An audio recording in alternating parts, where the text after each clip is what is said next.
ఈరోజు రాజమండ్రి సెంట్రల్ జైల్లో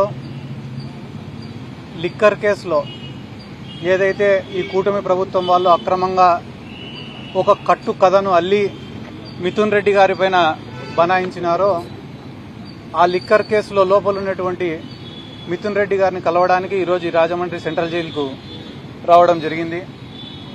మిథున్ రెడ్డి గారిది ఈ గవర్నమెంట్ వచ్చిన తర్వాత అరెస్టు జరుగుతుంది అని చెప్పి ఇదేం మాకు పెద్ద ఆశ్చర్యం కలిగించిన విషయం ఏం కాదు.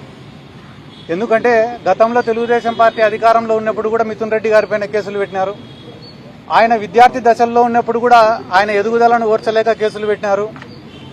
కానీ ఈరోజు సీన్ కట్ చేస్తే ఈరోజు దేశ రాజకీయాల్లోనే చాలా పెద్ద స్థాయికి ఎదిగిన వ్యక్తి మిథున్ రెడ్డి గారు. అంటే పొలిటికల్గా కావచ్చు, వ్యాపార రీత్యా కావచ్చు, ఆయనకున్న పలుకుబడి రీత్యా కావచ్చు, ఆయనకున్నటువంటి కాంటాక్ట్స్ రీత్యా కావచ్చు, ఇండివిజువల్గానే చాలా టాల్ పొలిటీషియన్. కాబట్టి చిత్తూరు జిల్లాకు సంబంధించినటువంటి వ్యక్తి, అటువంటి వ్యక్తి అంత ఎదిగిపోతే, అంత పైన స్థాయిలో పెద్ద స్థాయిలో ఉంటే రేపు ఫ్యూచర్లో తెలుగుదేశం పార్టీకి కావచ్చు, కూటమి కావచ్చు, లేకుంటే నారా లోకేష్ భవిష్యత్తుకు కావచ్చు ఒక ఇబ్బందికరమైన అనే ఉద్దేశంతో ఆయనను ఈరోజు ఒక అక్రమ కేసు, ఎటువంటి ఎవిడెన్సులు, ప్రూఫ్లు, రుజువు కేసులో ఆయనను అరెస్ట్ చేయడం అనేది నిజంగానే చాలా దారుణం. ఒకవేళ మిథున్ రెడ్డి గారు గాన వాళ్ళు ఆరోపిస్తున్నటువంటి మంచి వ్యక్తి కాకపోతే ఇంత తెలుగుదేశం పార్టీ గాలిలో, ఇంత కూటమి గాలిలో ఆయన గెలిచింది ఎవరిపైనా? మాజీ ముఖ్యమంత్రి, ఉమ్మడి రాష్ట్రానికి మాజీ ముఖ్యమంత్రి అయినటువంటి కిరణ్ కుమార్ రెడ్డి గారు, మిథున్ రెడ్డి గారు గెలిచినారు. అంటే ఆ రాజంపేట పార్లమెంట్ పరిధిలో కానీ ఆయనకి ఎంత మంచి పేరుంది, ఆ కుటుంబానికి ఎంత మంచి పేరుంది అనేది ఈ రాష్ట్ర ప్రజలందరూ కూడా ఒక్కసారి ఆలోచించమని చెప్పి నేను రిక్వెస్ట్ చేస్తున్నా. ఎందుకంటే కేవలం మెంటల్ గా ఆయనని ఇబ్బంది, డిమారలైజ్ చేయాలా, ఆయనలో ఉండే కాన్ఫిడెన్స్ ని దెబ్బ కొట్టాలా అనే ఉద్దేశంతో అక్రమంగా కేసులు పెట్టినారు. ఈ లిక్కర్ కేసులో కేవలం A2, A3 యొక్క స్టేట్మెంట్స్ ను రికార్డు చేసి వాళ్ళు చెప్పి మిథున్ రెడ్డి గారిని అరెస్ట్ చేసినారు. కానీ వాళ్ళిద్దరు చేయలే. దాదాపుగా ఈ రోజుకి 50 రోజుల పైన అయింది మిథున్ రెడ్డి గారు అరెస్ట్ అయ్యి. ఈ 50 రోజులలో ఆయనను విచారించాలని చెప్పి ఎవరైనా కస్టడీ పిటిషన్ వేసినారా? వెయ్యలే. కస్టడీ పిటిషన్ ఎందుకంటే మిథున్ రెడ్డి గారు కస్టడీకి పోతే అడిగేదానికి వీళ్ళ దగ్గర ప్రశ్నలు లేవు కాబట్టి ఇటువంటి కేసులు ఎక్కువ నిలబడవు. ఏదైతే వాళ్ళ కుటుంబం ఒక 30-40 ఏళ్ల నుంచి సర్వీస్ చేసుకుంటూ వస్తున్నారో, ప్రజలకు సేవ చేసుకుంటూ వస్తున్నారో, అదే వాళ్లకు శ్రీరామ రక్షగా నిలబడతాదని చెప్పి ఈ సందర్భంగా నేను మీకు అందరికీ తెలియజేసుకుంటూ, ఈరోజు రాష్ట్రంలో ఏదైతే అబద్దాలు చెప్పడం, అబద్దాలపైన రాజకీయం చేయడం, కథలు చెప్పడం, ఆ కథలను ప్రజలను నమ్మించేది ఒక ఆనవాయితీగా జరుగుతుంది. ఎందుకంటే కానీ ఈరోజు 20-30 వేల మంది అమ్మాయిలు మిస్ అయినారన్నారు. దానికి ఆధారం ఉందే? అధికారంలోకి వచ్చినాక ఎవరైనా దాన్ని నిరూపించినారా? ఒక్క మహిళనన్నా తిరిగి తీసుకొచ్చినారా? ఒక్క కంప్లైంట్ అన్నా నమోదు చేసినారా? చేయలే. లిక్కర్ వల్ల కల్తీ మద్యం దాగి కొన్ని వందల మంది, వేల మంది హాస్పిటలైజ్ అయి చచ్చిపోయినారని చెప్పినారు. ఎక్కడైనా కూడా లిక్కర్ దాగి చచ్చిపోయినట్టు రుజువులు ఉన్నాయా? ఒక్క రిపోర్టు, మెడికల్ రిపోర్ట్ అన్నది ఇచ్చినారా? దానిపైన కేసు నమోదైందా? సోషల్ మీడియాలో పోస్ట్ పెడితే కేసులు నమోదు చేస్తున్నారే. మళ్ళీ ఇల్లీగల్ మద్యం దాగి కొన్ని వేల మంది హాస్పిటలైజ్ అయితే దానిపైన ఒక కేసు కూడా నమోదు కావు.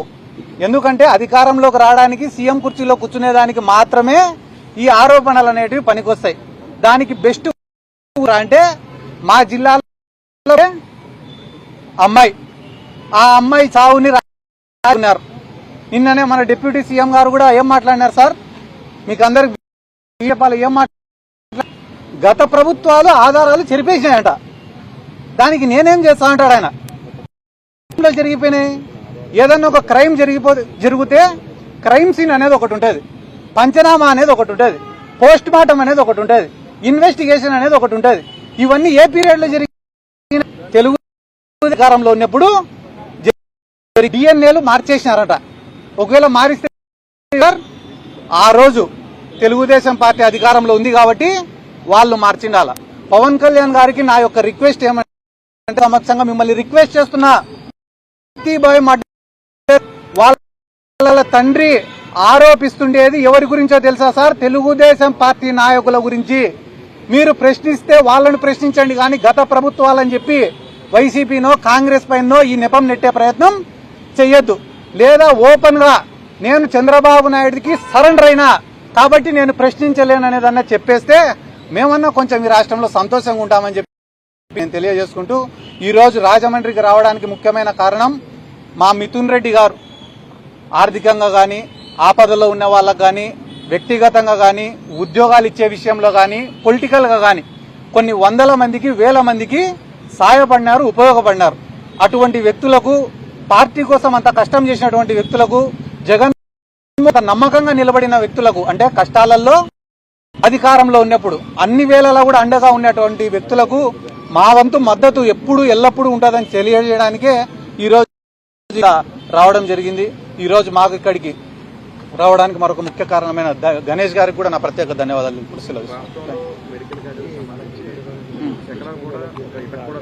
అన్న అన్న రాష్ట్రంలో మెడికల్ కాలేజ్ సంబంధించి కూటమి నేతలైతే ఎక్కడ కూడా మెడికల్ కాలేజ్ కట్టలేదు, కానీ వైసీపీ నేతలకు కట్టిన బిల్డింగ్ ఇది ఈ రకంగా తప్పుదో బట్టి ఎదురుగానే కట్టింది. ఇప్పుడు భయపడేవాడిని భయపించచ్చు అన్న, భయం నటించేవాడిని ఏం భయపించవు. అదే రకంగా ఈరోజు కళ్ళకు కనిపించేదాన్ని కూడా నాకు కనపడలే అని చెప్పి కళ్ళకు గంతలు కట్టుకుంటే మేమేం చేయగలుగుతాం?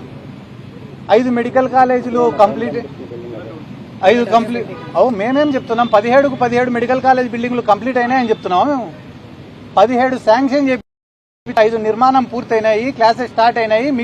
మిగతా వాటికి కూడా కన్స్ట్రక్షన్ ఆన్ గోయింగ్ లో ఉందని చెప్పి చెప్తున్నాం. వాటిని ప్రైవేటీకరణ చేయొద్దండి, ప్రభుత్వం తరపున ఆస్తులు అట్లనే కంటిన్యూ చేయండి అని అడుగుతున్నాం. ఇది ఎంతవరకు న్యాయము? కంప్లీట్ అయిన వాటిని చూపించకుండా కన్స్ట్రక్షన్ లో ఉండే వాళ్ళ దగ్గరికి పోయి పూర్తవరకు న్యాయం.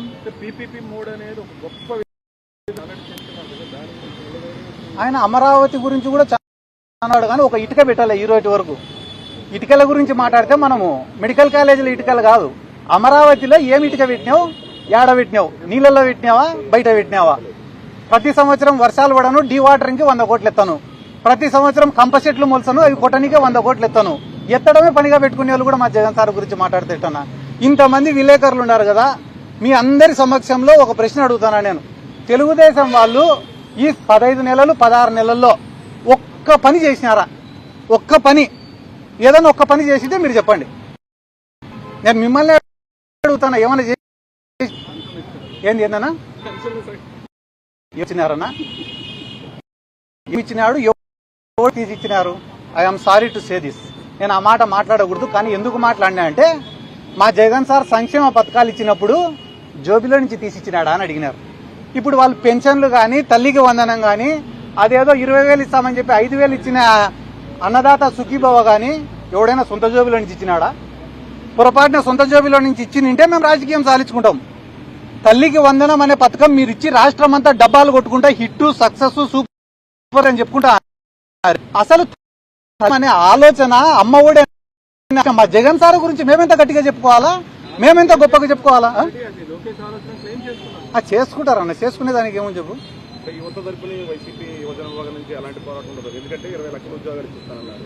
అలాగే యువతకు సంబంధించినటువంటి ఇప్పుడు విడతల వారీగా చేస్తూనే ఉన్నాం. యువత పోరం చేసినాం, ఫీజు రీఎంబర్స్మెంట్ బకాయిలు చేసినాం, నిరుద్యోగ భృతి ఇవ్వాలా అని చెప్పి చేసినాం. ఆల్రెడీ మనం ఏవైతే రేషన్ ట్రక్కుల డ్రైవర్లు ఉన్నారో వాళ్ళందరినీ తీసేసినారో దానిపైన ఉద్యమం చేసినాం.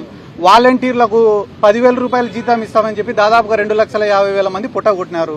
ఈ రోజు వాళ్ళకు సకాలంలో సచివాలయ ఉద్యోగులకు జీతాలు ఇవ్వకుండా వాళ్ళని ఇబ్బంది పెడుతున్నారు. ఇప్పుడు అంశాల వారీగా ఒక్కొక్క అంశాన్ని తీసుకుని యువతలోకి పోతున్నాం. రానున్న రోజుల్లో ఈ నిరుద్యోగ సమస్య పైన కూడా పెద్ద ఎత్తున ఉద్యమం చేపడుతుంది.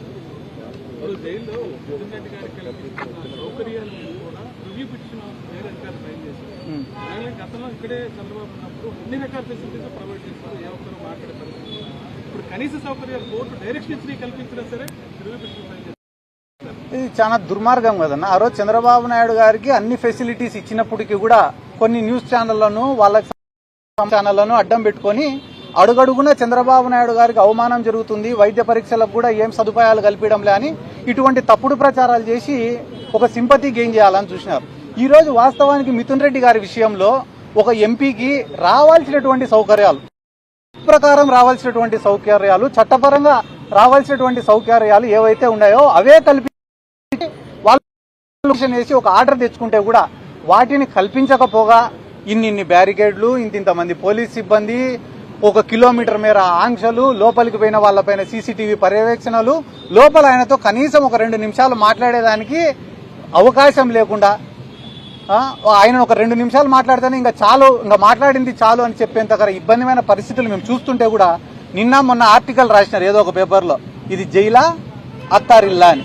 మేము పోయినాక మీరు వచ్చి కూర్చోండి, ఇది జైలో అత్తారిల్లో మామగారిల్లో ఎట్టుందో తెలుస్తుంది. ఒక పూట భోజనమే పెట్టేది కూడా. ఎందుకన్నా మిథున్ రెడ్డి గారి తల్లి ఆ రోజు దేశానికి రాజైన తల్లికి కొడుకే.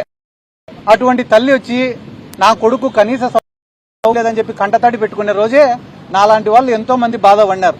అంత పెద్ద ఫ్యామిలీ, 40 ఏళ్లుగా ఎంతో మందికి సేవ చేసిన ఫ్యామిలీకి ఎందుకు ఇటువంటి కష్టం వచ్చిండకూడదు కదా.